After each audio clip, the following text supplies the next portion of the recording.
Vous pensez vraiment que ça, c'est mort?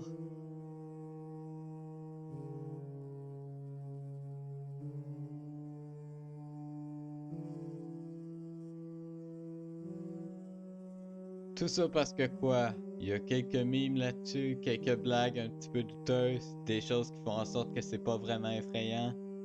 Hein, j'en doute. Vous avez probablement vu la dernière vidéo de FedUp, celle sur les backrooms. À moins qu'il en ait fait une autre entre-temps, évidemment.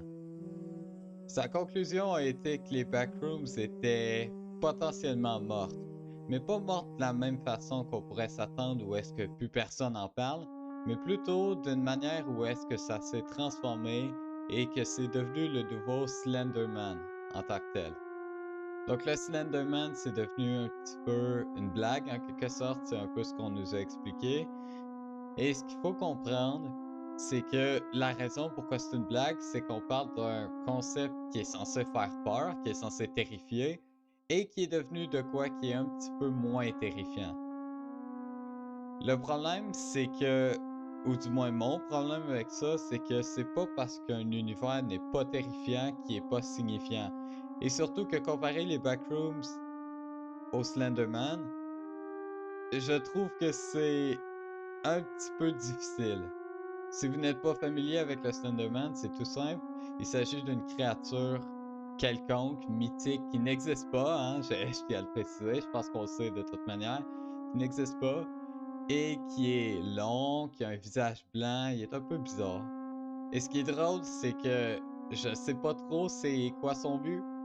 Je sais pas pourquoi il fait ça. En vrai, parce que je suis allé me renseigner un petit peu, juste un peu, et je sais pas s'il y a des victimes particulières ou quoi que ce soit. J'avoue que je sais pas. Mais les backrooms, ce que je sais des backrooms, c'est que c'est un univers qu'on parle, pas juste une créature. Et ça change tout. Je crois pas que vous réalisez. On parle d'un univers alternatif où est-ce que qui se transforme en fonction de peu importe les raisons et qui a du potentiel de créer non seulement plein de monstres, mais plein de choses entre guillemets comme les étages, les choses comme ça. Comment est-ce que ce concept-là peut être réduit au Slenderman? Je ne sais pas. Franchement, je suis désolé, mais pour moi, c'est impossible. Les backrooms, ça a beaucoup plus de potentiel, c'est beaucoup plus intéressant. Et laissez-moi vous dire une chose, si jamais on fait en sorte que les backrooms ont un fonctionnement différent, non seulement ça change tout, mais ça a une profondeur qui est énorme. Et je vais même vous en faire un exemple. Je sais pas si c'est comme ça dans l'univers de King Pixels, mais si j'avais à faire ma version des Backrooms en quelque sorte, ce serait les Backrooms qui s'altèrent, qui se modifient, qui se transforment, hein, tout simplement, en fonction non pas d'une entité quelconque ou d'une créature quelconque, mais en fonction du personnage qui se retrouve à l'intérieur. Et donc, selon ses pensées, selon ses émotions et selon ses actions, les backrooms se transformeraient et s'adapteraient. Et ça, c'est intéressant parce que ce que ça veut dire, c'est que chaque chose étrange, on pourrait attribuer ça un peu comme à un rêve. Vous savez, dans un rêve, c'est logique, mais c'est pas vraiment logique en même temps. Et bien, les backrooms, pour moi, c'est un peu la même idée. Ça déforme la réalité, mais ça reste une représentation de la réalité. Et si jamais ça correspond, on va dire, aux pensées, aux sentiments, ou blablabla d'un personnage, ben les backrooms, ça fait non seulement personnel, inquiétant, mais ça fait aussi extrêmement distinct. C'est-à-dire que chaque personne qui vit dans les backrooms transformerait les backrooms, mais personne ne saurait exactement pourquoi, et ça peut mener à des situations qui sont assez comiques. J'ai pas trop d'exemples, mais imaginez si, je sais pas moi, la personne, attendez, laissez-moi trouver une idée. Imaginez si la personne, par exemple, traverse une route et elle est pas certaine si elle va arriver à la fin. Fait qu'elle marche dans la route, par exemple. Bon, ça change un peu des backrooms, hein, j'en conçois, mais au moins, la logique entre les backrooms, on va dire 3 étages et plus, c'est que c'est juste une personne qui le crée, et c'est moi par exemple. Donc ça fait moins un peu incohérent si on veut. Donc la personne traverse une route et elle a toujours peur dans la vie d'être quelqu'un qui réussira pas à atteindre ses objectifs, vous voyez?